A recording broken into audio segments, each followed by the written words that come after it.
Aljuba Rota ficara no passado. Vencido o inimigo, agora Dom João, mestre de Avis, podia se concentrar em aventuras maiores. O ímpeto da expansão portuguesa ganha contornos mais bem definidos.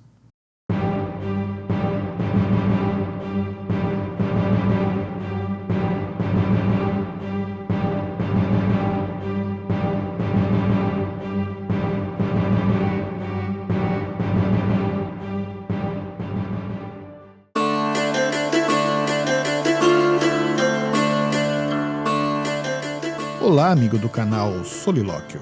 No último vídeo você acompanhou os principais fatos da política interna de Dom João, mestre de Avis. Também ficou sabendo sobre o surgimento da chamada ínclita geração.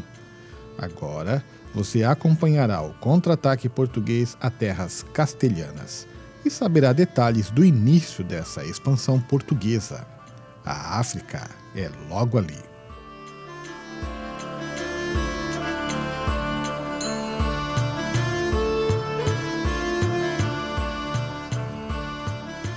Portugal havia vencido em Aljuba Rota, mas Nuno Álvares, o Condestável, ainda queria deixar as forças castelhanas alquebradas.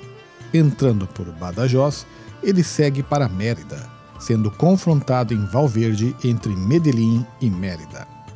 Contra ele vinham os mestres de Santiago, de Calatrava e o Conde de Niebla. Durante a batalha que se seguiu, o Condestável foi ferido no pé. Saindo em certo momento para rezar, Nuno é interpelado por Rui Gonçalves e depois por Gonçalo Anes, que o lembram que se ele continuar ali rezando, todos vão morrer. Todos precisavam da liderança dele. Mas Nuno se ergue só quando ele está convencido de que a prece foi feita satisfatoriamente. Reanimados ao rever seu líder, os portugueses, sob o comando do Condestável, voltam a vencer um inimigo mais numeroso, dessa vez na proporção de 1:4. Nessa época, Portugal já havia iniciado um longevo acordo com os ingleses e, inseridos na Guerra dos 100 Anos, os portugueses estavam do lado britânico e reconheceram o Duque de Lancaster, João de Gante, como legítimo rei de Castela. Em 1386 foi assinado o Tratado de Windsor com os ingleses, e no ano seguinte, o Duque de Lancaster e as forças portuguesas invadiram León, Alcañiz, Tábara, Benavente, Roales, entraram em Samora, atingiram Ciudad Rodrigo e passaram a reentrar em Portugal por Almeida. Mas os ingleses começaram a diminuir em número por epidemias e outras causas, e o Duque de Lancaster se contentou com uma soma em dinheiro, deixando por fim Castela em paz. Em 1389, João de Castela assinou com o mestre o Tratado de Tréguas de Monção, com devoluções de praças tomadas pelos dois lados, somados a 3 anos de suspensão das hostilidades. O rei castelhano morreria durante tais tréguas. Estava muito bom ter um pouco de paz, claro. Por isso, em 1393, foi assinado o Tratado de Lisboa, aumentando para 15 anos a trégua entre os dois reinos peninsulares. Os 15 anos de paz duraram apenas 3, já que em 1396 Portugal e Castela voltavam às armas, com Portugal apoderando-se de Badajoz. Em resposta, os castelhanos arrasaram os campos de Beira Alta até Viseu, regressando em seguida a Castela. Depois, um exército castelhano invadiu o Alentejo, chegando quase a Alcácer do Sal, e depois também regressou a Castela. Foi só em outubro de 1411, em Ayllón, na Segóvia, que Portugal e Espanha assinaram um tratado de paz, entre aspas, perpétuo. Já em 1412, Portugal voltou de novo a se preparar para uma grande ação militar, um empreendimento ímpar. Veja só, a tomada de Celta. Tudo começou com a idade do rei de armar seus filhos cavaleiros através de um vistoso torneio. Mas os infantes não se agradavam dessa guerra de faz de conta, e eles queriam entrar para a cavalaria através de grandes feitos. Se fosse numa guerra contra os mouros, ainda melhor. Tomar a muçulmana Granada, algo que poderia ser feito por terra, colocaria Portugal de novo em rota de colisão com Castela, Por isso, os olhos do reino voltaram-se para a porta de entrada para a África, Ceuta. Motivos para Portugal embarcar nessa aventura haviam: impedir que Ceuta ajudasse como local de concentração de tropas mouras em caso de ataque à Península Ibérica e facilitar empreendimentos futuros contra os mouros na África. Mas o rei Dom João, que derramara já muito sangue nas guerras contra Castela, parecia não ter vontade de derramar outros ainda mais.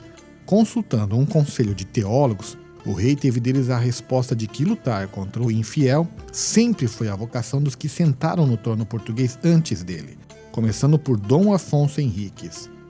Então, o mestre de Avis se decidiu e a campanha foi planejada. Uma semana antes da partida, morreu a rainha Filipa, não sem antes incentivar o rei e seus filhos a não abandonarem os planos de conquista por causa dela. Ela foi chorada, e uma semana depois a armada partiu do Tejo. Era 25 de julho de 1415. Cerca de 20 mil combatentes foram transportados nas mais de 200 embarcações da armada portuguesa. Primeiro, a armada se reorganizou no sul do Algarves, depois seguiu a Ceuta. Fundearam ante a cidade em 20 de agosto e tomaram-na um dia depois. Na mesquita da cidade de Ceuta, que depois da conquista passou a exibir uma cruz cristã, o rei armava cavaleiros os 3 vitoriosos infantes. Era hora de voltar a Portugal com riquezas inenarráveis. O rei deixou em Ceuta uma guarnição de 2.700 homens, chefiados por 40 membros da nobreza. Eles todos liderados por Dom Pedro de Menezes. Ceuta estava conquistada. Portugal fincava os pés na África. Mas não era só a conquista da África que estava em curso. Os portugueses já estavam descobrindo sua vocação para a navegação e descobriram a Ilha da Madeira. Porém, os muçulmanos não estavam dispostos a perder Ceuta e deixar para lá. Em 1919, forças marroquinas, apoiadas pelo Reino de Granada, que ficava na Península Ibérica, cercaram Ceuta, buscando reconquistá-la.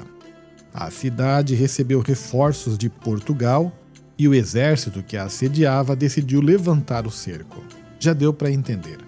Manter aquele pedaço de terra tão longe de Portugal, no ultramar, olha, não ia ser fácil. Mas, voltando a falar da navegação, em 1421 ocorreram as primeiras viagens na costa africana para além do Cabo Não, um cabo que era difícil de transpor, por isso esse nome negativo. O cabo fica no sul do atual Marrocos, na altura das Ilhas Canárias.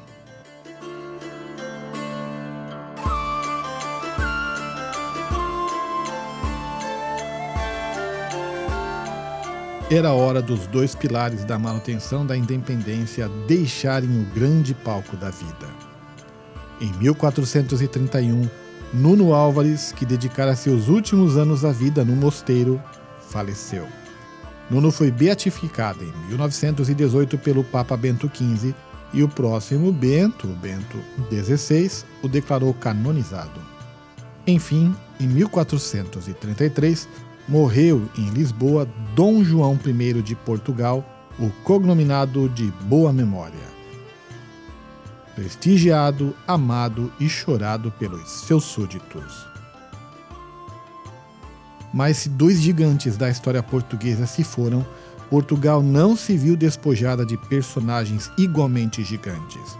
Estava em ação a ínclita geração que estava catapultando o pequeno reino à condição de protagonista nos rumos do mundo. Aguarde, o canal Solilóquio voltará para contar as peripécias de Dom Duarte, 11º rei de Portugal.